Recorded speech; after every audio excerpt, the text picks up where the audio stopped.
आइए बच्चों, बोर्ड परीक्षा की दृष्टि से एक बहुत आवश्यक प्रश्न करते हैं। उदाहरण नंबर 9।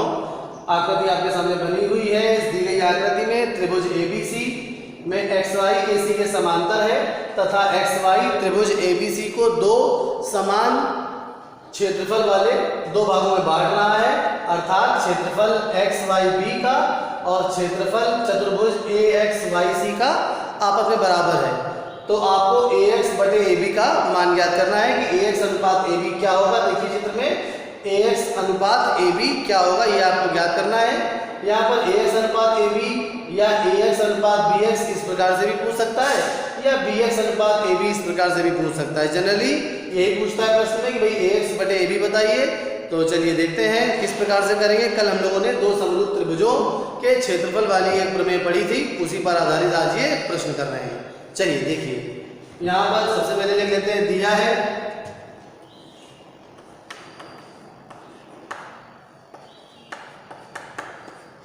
त्रिभुज ABC में XY समांतर है AC के व क्षेत्रफल त्रिभुज, देखते जाइए बोर्ड पे, BYX बराबर है क्षेत्रफल चतुर्भुज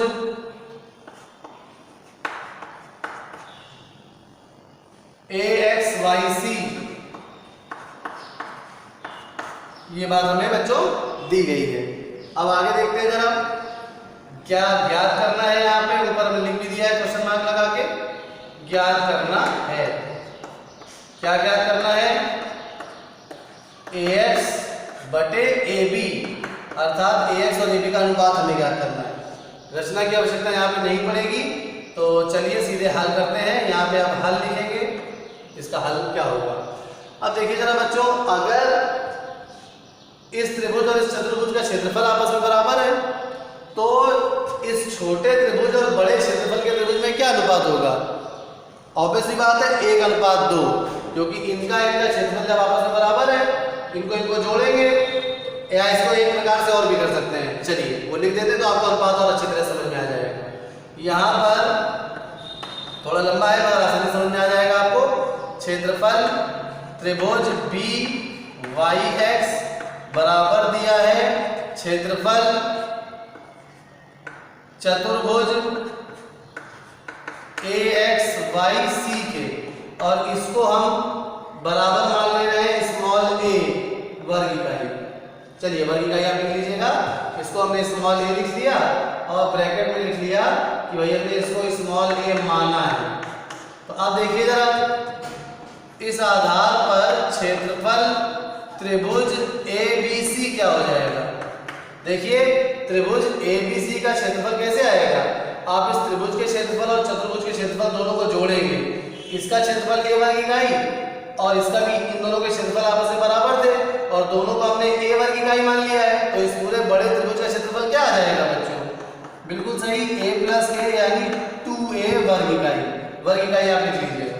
तो त्रिभुज ABC का क्षेत्रफल आ गया हमारे पास 2a वर्ग इकाई।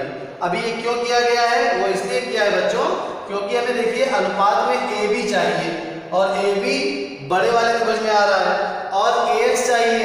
तो AX को निकालने के लिए हमें BX अगर पता हो जाए तो हम AB में से BX को घटा देंगे तो AX आ जाएगा। तो इस प्रकार से हम अपने कैलकुलेशन को आगे बढ़ा रहे हैं। इतना हमने अभी यहाँ पर लिख लिया है। अब देखिए जरा बच्चों ध्यान से, यहाँ पर ये दोनों भुजाएं समांतर हैं, तो उस दशा में ये कोण इसके बराबर होगा और ये कोण इसके बराबर होगा, संगत कोण है। अर्थात ये छोटा त्रिभुज और बड़ा त्रिभुज आपस में बच्चों कैसे हो to समरूप हो जाएंगे। तो पहले हम इन त्रिभुजों को समरूप लिख लेते हैं। तो देखिए ध्यान से, त्रिभुज ABC, तो चलिए पहले बड़ा ही वाला लिख लेते हैं, कोई बात नहीं, ABC व त्रिभुज XBY में, जल्दी से कोण बराबर लिख लेते हैं, कोण BAC बराबर होगा कोण BXY के। क्यों? क्योंकि ये बच्चों संगत कोण है। जब दो समांतर रेखाओं को एक तिर्यक रेखा काटती है तो बनने वाले संगत कोण आपस में बराबर होते हैं। उसी प्रकार से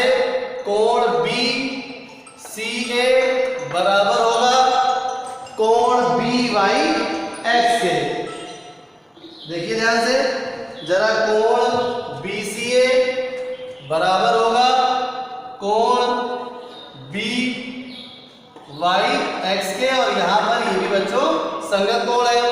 इस आधार पर हम कह सकते हैं कि भाई त्रिभुज एबीसी समरूप होगा त्रिभुज एक्स बी वाई के, और कोण कोण समरूपता द्वारा ये दोनों त्रिभुज समरूप हो गए।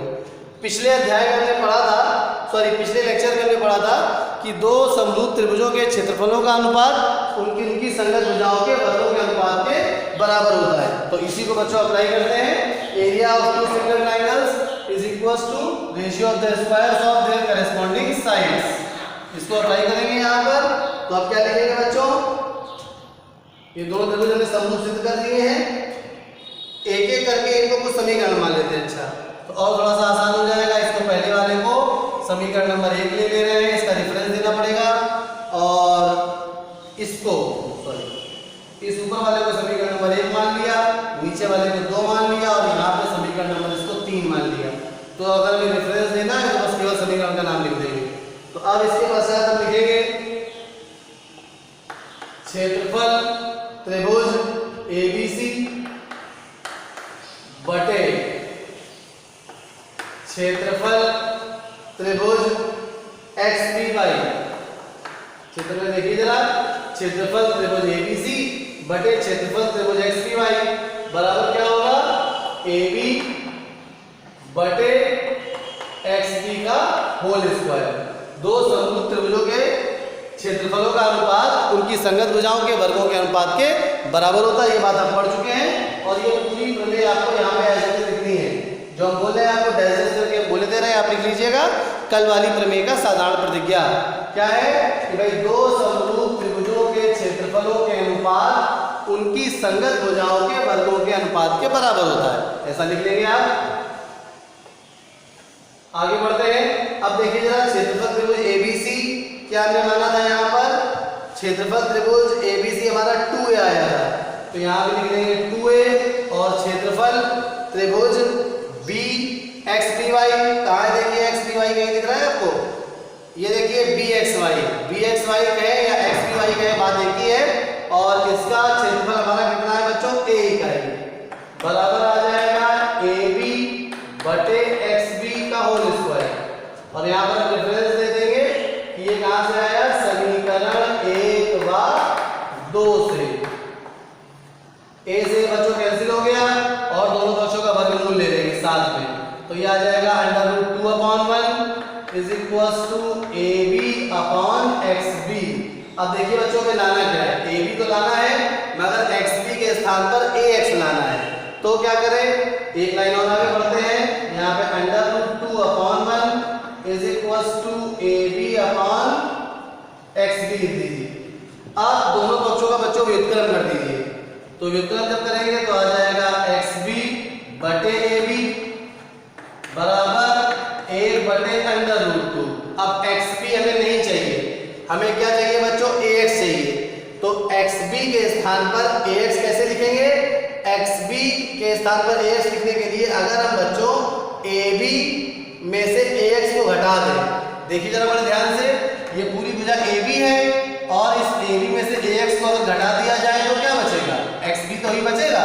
तो अर्थात XB के स्थान पर हम यहाँ पर चित्र को देख के लिख सकते हैं AB माइनस क्या लिख सकते हैं, AX। पूरी AB में से AX को घटाने पर ही तो हमें XB प्राप्त होगा, अर्थात XB को यहाँ से रिमूव करना है।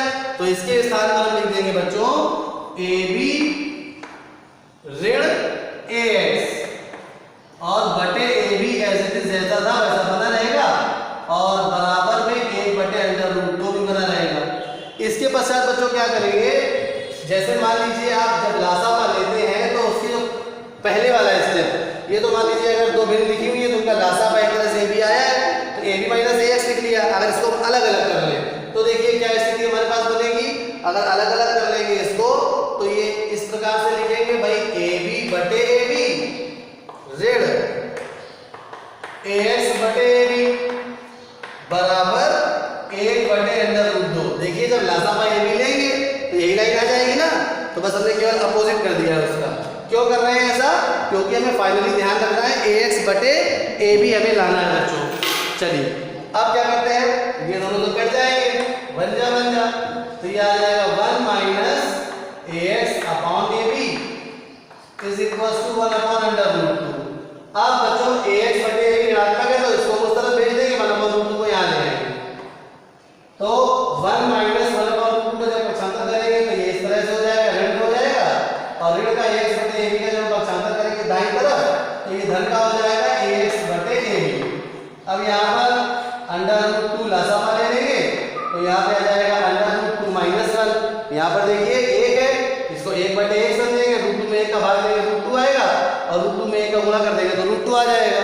रूट 2 में रूट 2 का भाग देंगे 1 आएगा, 1 में 1 का गुणा कर देंगे तो 1 आ जाएगा, बराबर ax बटे ab।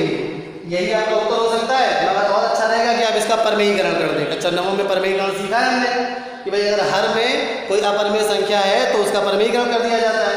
तो परमेयीकरण करने के लिए अंश और हर में क्या करेंगे, बिल्कुल सही, रूट 2 का गुणा कर देंगे। चलिए आपको याद है रूट 2 का गुणा कर दिया तो under root 2 into under root 2 बराबर ax बटे ab।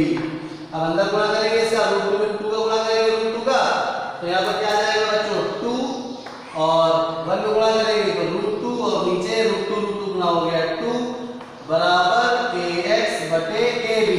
यही लाना था क्या बच्चों हमें? हाँ बच्चों ax बटे ab लाना था, तो यही हमारा बच्चों आंसर हो गया है। आप इसको पलट के लिख लीजिएगा, ax बटे ab बराबर 2 ऋण रूट 2 अपॉन 2। यही आपका उत्तर है। चलिए उम्मीद है बच्चों आपको ये प्रश्न समझ में आ गया होगा। धन्यवाद।